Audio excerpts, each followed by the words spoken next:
பல்லு வலின்னு போனால் ரூட் கேனால் ட்ரீட்மெண்ட் பண்ணணும்னு சொல்கிறாங்களேன்னு பயமாக இருக்கா? ரூட் கேனால் ட்ரீட்மெண்ட்னால் என்னன்னு பார்க்கலாமா? சொத்தை பல்லோட வேர் வரையும் போயிடுச்சுன்னா வலி எடுக்கும். அப்போது வேர் வரைக்கும் இருக்கிற சொத்தையை க்ளீன் பண்ணுறது தான் ரூட் கேனால் ட்ரீட்மெண்ட்னு சொல்லுவாங்க. இப்போது பல்லு வலி எப்போ எடுக்கும்?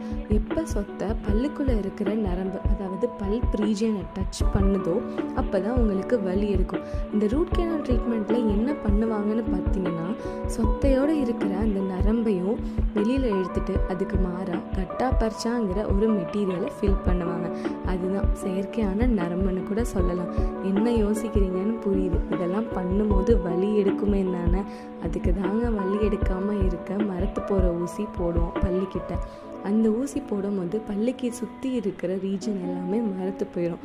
உங்களுக்கு ட்ரீட்மெண்ட் முடிகிற வரையும் பல்லு வலி எதுவுமே எடுக்காது. இப்போது கட்டாப்பரிச்சா எல்லாமே வச்சு அடைச்சாச்சு. பல்லோட வலு போயிருமே, சாப்பிட்டா பல்லு உடஞ்சிருமா, பல்ல வேற தேய்ச்சி விட்டுருக்கீங்களே அப்படின்னு யோசிக்கிறீங்களா? அதுக்கு தாங்க கேப்புங்கிற ஒரு தொப்பி மாதிரி இருக்கிற ஒரு இதை போடுவோம்.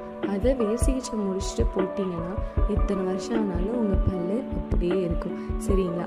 இப்போ சொல்லுங்கள், பல்லு வலி வந்தால் இயற்கையாக இருக்கிற நம்ம பல்லை எடுத்துட்டு செயற்கை பல் வச்சுக்கிறீங்களா, இல்லை ரூட் கேனால் ட்ரீட்மெண்ட் பண்ணி நம்ம இயற்கை பல்லையே காப்பாற்றிக்கிறீங்களா?